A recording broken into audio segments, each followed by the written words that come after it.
अब ये छोटी सी न्यूज आपको सुना देते हैं भाई और बहनों।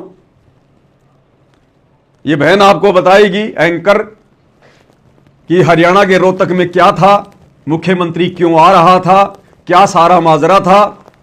और आपको इसी में दिखाएंगे संत रामपाल जी के आश्रम में जो 700 बसें आई थी हरियाणा सरकार की तरफ से, हरियाणा रोडवेज आश्रम के चारों तरफ खड़ी हुई है आश्रम के सामने, वो भी दिखाएंगे। और जो दुनिया भर के यूट्यूबर है वो संत रामपाल जी के भक्तों का जो उस रैली में गए थे भगवान परशुराम की जयंती मनाने, उन भक्तों के इंटरव्यू भी आपको सुनाएंगे ताकि आपको पक्का यकीन हो कि हां आश्रम वाले गए थे।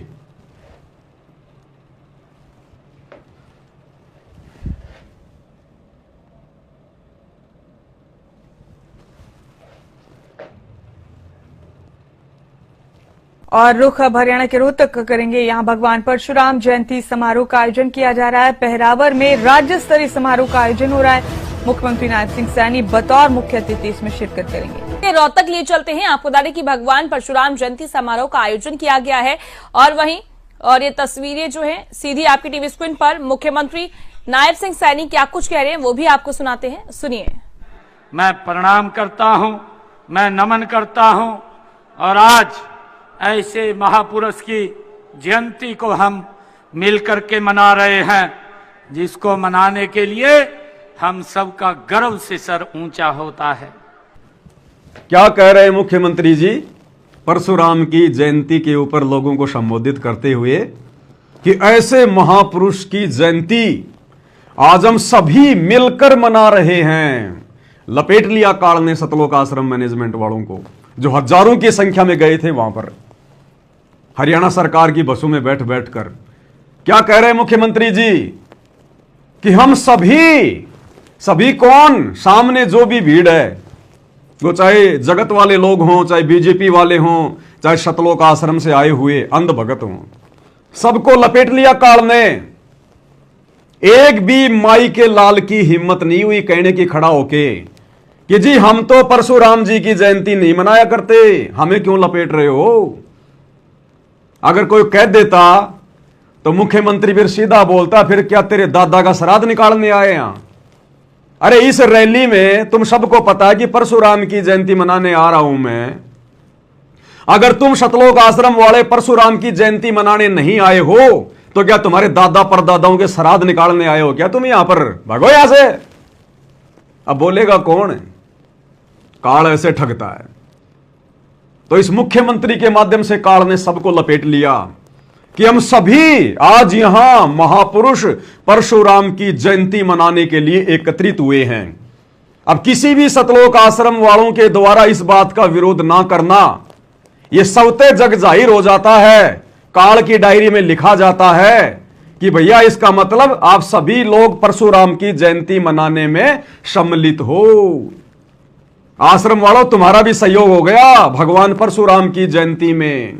काल ऐसे लपेटेगा, कल को तुम कहोगे ऊपर जाके नहीं जी हम तो वहां पर परशुराम की जयंती मनाने नहीं गए थे, तो काल कह देगा जब वो तेरा फूफा हरियाणा का मुख्यमंत्री ये बात बोल रहा था कि हम सभी आज यहां पर जयंती मनाने आए हैं, तो उस समय तेरी जुबान कहां चली गई थी। उस समय तेरी जुबान को ताला लग गया था क्या। खड़ा होके बोलता कि साहब हम तो नहीं आए मनाने। उस समय क्यों नहीं बोला। इसका मतलब तेरी सहमति हो गई, तूने समर्थन कर दिया उस बात का। यह काल ऐसे लूटता है भाई और बहनों, ऐसे ठगता है यह काल। अब एक तरफ तो ये ज्ञान प्रचार करते हैं Kabir is God, Kabir is God, और इन्होंने कल परशुराम की जयंती में जाकर भगवान परशुराम को अपना नया भगवान बना लिया। इसीलिए भाई और बहनों दास बहुत बार कहता है कि साध संगति से जुड़ी हुए सत्सेवक भाई बहनों को छोड़कर जितने भी सतलोक आश्रम वाले हैं इनका कोई दीन धर्म नहीं है, इनको कॉमन सेंस भी नहीं है। कॉमन सेंस भी इनसे चाहे श्री राम की पूजा करवा लो, चाहे श्री रामपाल की पूजा करवा लो, चाहे इनको श्री राम की रैली में धक्के खिला लो, चाहे इनको श्री रामपाल जी की रैली में धक्के खिला लो, इनको कॉमन सेंस है ही नहीं। मर चुकी है इनकी नसें, काट चुका है काल। सोचने समझने की, चिंतन करने की इनके अंदर वो तर्क शक्ति है ही नहीं। अरे भगवान परशुराम तुम्हारा फूफा लगता है क्या। क्यों गए थे तुम वहां नालायको, किस लिए गए तुम वहां पर। किसी भी एंगल से गुरुजी के ज्ञान आधार से देखा जाए, थोड़ा सा चिंतन किया जाए, तुम्हारा वहां जाने का कोई औचित्य बनता ही नहीं है। भाई भगवान परशुराम की जयंती मनाने आ रहा हरियाणा का मुख्यमंत्री, वो आ रहा अपने स्वार्थ के लिए, जनता को खुश रखने के लिए कि भाई मैं तो सैनी समाज से हूं लेकिन मैं ब्राह्मण समाज के साथ भी हूं। और परशुराम की जयंती मनाने के लिए वो लोग आएंगे जो परशुराम को अपना भगवान मानते हैं, विशेषकर जो ब्राह्मण समाज है हरियाणा का। अरे तुम संत रामपाल जी के भगत वहां क्यों गए अपनी ऐसी तैसी करवाने के लिए? ठग लिया तुम्हें काल ने गुरुजी के नाम की आड़ में। इसलिए दास कह रहा है ये सतलोक आश्रम वाले जितने भी पीले पर्चे निकालते हैं, जितने भी अपने तानाशाही फरमान जारी करते हैं, ये इनके मनमुखी होते हैं, मनमुखी। अब कोऑर्डिनेटरों के माध्यम से व्हाट्सएप पर मैसेज डलवाकर आपको गुरुजी के दर्शनों के बहाने, आपको सत्संग के बहाने आश्रम में इकट्ठा किया गया और सुबह आपको बसों में भरकर परशुराम की जयंती वाली जगह पे छोड़ दिया गया। अब बताओ ये आदेश गुरुजी का है क्या? तुमने गुरुजी के मुख से सुना क्या कि बच्चों जाओ परशुराम की जयंती में, इस कबीर को छोड़ दो, ये कोई काम का नहीं है, परशुराम को भगवान बना लो, जाओ जाओ मुख्यमंत्री आ रहा उसकी जयंती मनाने, तुम भी मनाओ। सुना तुमने अपने बाप के मुख कमल से? फिर भी ये हजारों की भीड़ और वहां जयंती में जाके बैठ गई। ये काल ऐसे ठगता है, ऐसे रोड़ मारता है। गुरुजी कहते हैं ना ये रोड़ मारता है, ये ऐसे रोड़ मारता है ये काल। तो मुख्यमंत्री जी कह रहे हैं कि आज जितने भी लोग आए हैं यहां पर, हम सभी बड़े हर्षोल्लास के साथ में सारे शामिल होकर और भगवान परशुराम की जयंती मनाएंगे। मनाओ मनाओ आश्रम वालों, मनाओ मनाओ। आज की इस ऐतिहासिक शैक्षिक और कृषि की दृष्टि से अत्यंत महत्वपूर्ण ये जिला रोहतक के इस पावन पहरावर में हम सब आदि योद्धा, धर्म के रक्षक, न्याय के प्रतीक, आदि योद्धा, धर्म के रक्षक और न्याय के प्रतीक किसको कहा जा रहा है? परशुराम जी को। कौन? हरियाणा का सीएम। और सामने सुनने वालों की भीड़ किसकी? सतगुरु रामपाल जी की। आदि योद्धा। अरे मूर्खो, तुम किसकी महिमा सुन रहे हो? परशुराम की महिमा सुन रहे हो वहां पर मुख्यमंत्री के मुंह से। आदि योद्धा कौन है? आदि योद्धा अपनी आत्माओं के लिए आदि काल से युद्ध कौन कर रहा है? ये कबीर परमात्मा सतगुरु रामपाल जी भगवान। और तुम महिमा सुन रहे हो वहां पर परशुराम की झूठी कि आदि योद्धा, महापुरुष। कौन है महापुरुष संसार में? एकमात्र केवल कबीर परमात्मा सतगुरु रामपाल जी। और न्याय की मूर्ति। कौन है न्याय की मूर्ति? इस गंदे लोक में न्याय है क्या? अरे कैसे तुम समर्थन कर रहे हो नालायकों? तुम कैसे सुन रहे हो इन कानों से? तुमने अपने कान क्यों नहीं फोड़ लिए किसी और की महिमा सुनने से पहले? गुरुदेव भगवान ने 30 साल तक बताया, समझाया, गला फड़वा लिया और क्या कहा? निरंजन धन तेरा दरबार, निरंजन धन तेरा दरबार, जहां पर तनिक न न्याय विचार। गुरुजी तो कह रहे हैं बच्चों इस 21 ब्रह्मांड में शैतान के लोक में न्याय नाम की चीज नहीं। और मुख्यमंत्री जी क्या कह रहे हैं परशुराम के विषय में? न्याय की मूर्ति। और वो लाखों की सतलोक आश्रमों से गई भीड़ वहां चुपचाप सुन रही है, इसका मतलब समर्थन कर रही है। ये काल ऐसे रोड़ मारता है, ऐसे। किसकी महिमा सुन रहे हो तुम हर रैली में जाकर मुख्यमंत्री के मुंह से? भाई परशुराम की जयंती है तो मुख्यमंत्री तो परशुराम के गीत गाएगा, जनता को खुश करना है। लेकिन सतलोक आश्रम वालों, मंद बुद्धियों, तुम किसकी महिमा सुन रहे हो वहां बैठ के? अपने गुरु के वचन भूल गए क्या? वाणियां भूल गए क्या? कबीर कथा करो करतार की, सुनो कथा करतार, आन कथा सुनिए नहीं कहे कबीर विचार। और नालायकों, तुम वहां पर परशुराम की कथा सुन रहे हो, परशुराम की महिमा सुन रहे हो तुम। परशुराम को आदि योद्धा का नाम दिया गया और तुम चुपचाप बैठे हो। परशुराम को महापुरुष कहा गया और तुम चुपचाप बैठे हो। कौन सा काम कर दिया महापुरुष वाला? कौन सा धर्म का काम कर दिया सिवाय मार काट के? बताई दीजिए। और फिर भी तुम चुपचाप बैठे हो वहां पर। ये काल ऐसे रोड़ मारता है, ऐसे। सुनते जाओ अभी आगे आगे। भगवान परशुराम जी के जयंती समारोह में हम इतनी भारी संख्या में एकत्र हुए हैं। सबसे पहले मैं भगवान परशुराम जी के चरणों में, भगवान कह रहे हैं मुख्यमंत्री जी परशुराम को। भाई मुख्यमंत्री जी तो कह सकते हैं, कोई बड़ी बात नहीं है, क्योंकि ये तो जहां भी जाएंगे उसको अपना भगवान ही बताएंगे। इनको तो राजनीति से मतलब है।